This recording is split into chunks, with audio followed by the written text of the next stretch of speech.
Hello and namaste friends. Welcome back to my new video. छात्रों को time management कैसे करना चाहिए? आज के समय में टाइम मैनेजमेंट यानी समय का सही उपयोग करना हर छात्र के लिए सबसे ज्यादा जरूरी कौशल बन गया है। पढ़ाई, परीक्षा, प्रोजेक्ट को करिकुलर गतिविधियां और सोशल लाइफ, इन सब के बीच संतुलन तभी संभव है जब छात्र समय को योजनाबद्ध तरीके से उपयोग करना सीखें। समय सीमित है, लेकिन यदि उसे समझदारी से इस्तेमाल किया जाए तो कम मेहनत में भी बेहतर परिणाम मिल सकते हैं। सबसे पहले छात्रों को यह समझना चाहिए कि टाइम मैनेजमेंट का मतलब ज्यादा काम करना नहीं, बल्कि सही समय पर सही काम करना है। इसके लिए दिन की शुरुआत ही योजना बनाकर करनी चाहिए। सुबह कुछ मिनट निकालकर यह तय करें कि आज कौन से काम करने हैं, किस विषय पर कितना समय देना है और किस कार्य को पहले पूरा करना है।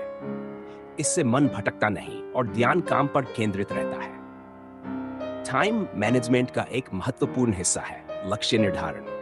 यदि छात्र छोटे छोटे और स्पष्ट लक्ष्य बना ले, जैसे आज 2 अध्याय पढ़ने हैं या 1 घंटा गणित की प्रैक्टिस करनी है, तो पढ़ाई आसान और व्यवस्थित हो जाती है। बड़े लक्ष्यों को छोटे छोटे भागों में बांटना हमेशा फायदेमंद होता है, क्योंकि इससे न तो दबाव बनता है और न ही तनाव बढ़ता है। इसी तरह कामों की प्राथमिकता तय करना भी बहुत जरूरी है। हर काम समान नहीं होता। परीक्षा की तैयारी सोशल मीडिया से कहीं अधिक महत्वपूर्ण है, इसलिए जरूरी कार्यों को पहले पूरा करें और कम आवश्यक कार्यों को बाद में रखें। पहले कठिन फिर आसान का नियम अपनाना भी उपयोगी है, क्योंकि जब दिमाग ताजा होता है तब मुश्किल विषय बेहतर समझ आते हैं। अधिकांश छात्र पढ़ाई के दौरान डिस्ट्रैक्शन यानी ध्यान भटकने की समस्या से जूझते हैं। मोबाइल फोन, गेम्स, नोटिफिकेशन और सोशल मीडिया समय का सबसे बड़ा दुश्मन है, इसलिए पढ़ाई करते समय इन्हें दूर रखना चाहिए। यदि संभव हो तो नोटिफिकेशन बंद रखें और पढ़ाई के लिए एक शांत व्यवस्थित जगह चुनें। इससे कम समय में अधिक काम हो पाता है। टाइम मैनेजमेंट में ब्रेक लेना भी उतना ही आवश्यक है। लगातार घंटों तक पढ़ने से दिमाग थक जाता है और याद रखने की क्षमता कम हो जाती है। इसलिए 50 मिनट पढ़ाई के बाद मिनट का छोटा ब्रेक लें। इससे ऊर्जा बनी रहती है और पढ़ाई अधिक प्रभावी होती है। एक अच्छी आदतें रूटीन बनाना है। यदि छात्र रोज एक निश्चित समय पर पढ़ाई करें, उठें बैठें और आराम करें, तो शरीर और दिमाग उसी के अनुसार ढल जाते हैं। धीरे धीरे यह आदत बन जाती है और समय का स्वाभाविक रूप से सही उपयोग होने लगता है। साथ ही पर्याप्त नींद लेना, पौष्टिक भोजन करना और व्यायाम करना भी जरूरी है, क्योंकि स्वस्थ शरीर ही बेहतर तरीके से पढ़ाई कर सकता है। कई बार छात्र टालमटोल यानी प्रोक्रास्टिनेशन करने लगते हैं। वे सोचते हैं कि कल से पढ़ूंगा या अभी मूड नहीं है, लेकिन यह आदत समय और परिणाम दोनों को नुकसान पहुंचाती है। इससे बचने के लिए काम को छोटे हिस्सों में बांटकर तुरंत शुरू करना चाहिए। जैसे ही पहला कदम उठाते हैं, सेकंड काम अपने आप आगे बढ़ने लगता है। टाइम मैनेजमेंट में स्व अनुशासन की भूमिका सबसे महत्वपूर्ण है। यदि छात्र खुद अपने नियमों का पालन नहीं करेंगे, तो कोई योजना काम नहीं करेगी।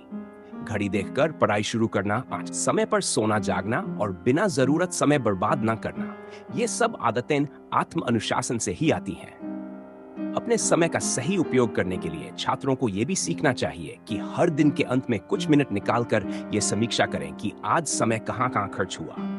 क्या आज दिन सफल रहा? क्या लक्ष्य पूरे हुए? यदि नहीं हुए तो क्यों? इस तरह की सोच छात्र को लगातार बेहतर बनने में मदद करती है। सबसे महत्वपूर्ण बात यह है कि टाइम मैनेजमेंट केवल परीक्षा के लिए नहीं, बल्कि जीवन भर काम आने वाली कला है। जो छात्र समय की कद्र करना सीख लेते हैं, वे आत्मविश्वासी बनते हैं। उनका तनाव कम होता है और वे हर क्षेत्र में आगे बढ़ते हैं। सफलता उन्हीं को मिलती है जो समय का सम्मान करते हैं और उसे सही दिशा में लगाते हैं। अंत में यही कहा जा सकता है कि समय सबसे मूल्यवान धन है। यह एक बार चला जाए तो लौटकर नहीं आता। इसलिए छात्रों को चाहिए कि वे अपने हर दिन को योजनाबद्ध, उद्देश्यपूर्ण और संतुलित बनाएं। सही टाइम मैनेजमेंट से न केवल पढ़ाई आसान होती है, बल्कि जीवन भी अनुशासित, शांत और सफल बनता है। अगर आपको यह जानकारी उपयोगी लगी हो तो इस वीडियो को लाइक और शेयर जरूर करें, ताकि और लोग भी इसके बारे में जान सकें। अपने विचार और अनुभव कमेंट में जरूर बताएं। हमारे चैनल को सब्सक्राइब करना न भूलें और बेल आइकन दबाएं